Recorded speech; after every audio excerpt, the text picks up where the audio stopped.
এমনকি ওই মায়াপুরে আমানুলের পেজে দেখলাম যে তোমাকে বর বানিয়েছে আর কাজুকে বউ বানিয়েছে। ওকে ডাইরেক্ট এখানে ওর আশা আজ থেকে বন্ধ। যদি ফোন নাম্বার তাকে ফোন করে এখনই দাও, আমি বলে দিচ্ছি যে কাল থেকে আমার এখানে আসবি না।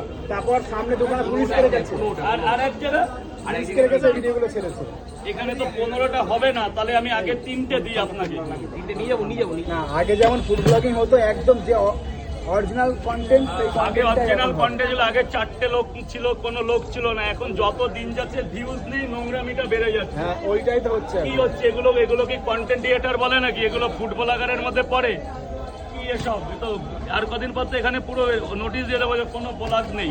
কেন আমি 12 বছর খাইনি যখন ব্লগিং ছিল না।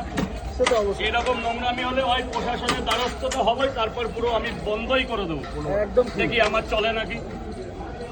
তুমি রাজুদা একটা জিনিস দেখেছো রাজুদা, মানে যারা এই রিসেন্টলি ছিল তোমার কাছে, মানে ছ্যাবলা মতো করেছে, তারপর যেখানে ভাইরাল হচ্ছে, ভাইরাল জায়গায় গিয়ে ভিডিও করছে। 15 আর 3 18 200 টাকা দিন।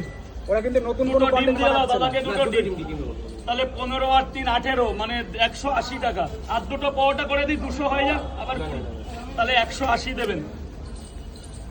এই ভাই এদিকে সরে খা বাবা, এদিকে সরে খা।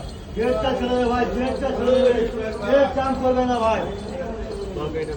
তরকারি যা দেবো আপনার বলতে হবে না, টাকা এদিকে দিন, টাকা এদিকে দিন।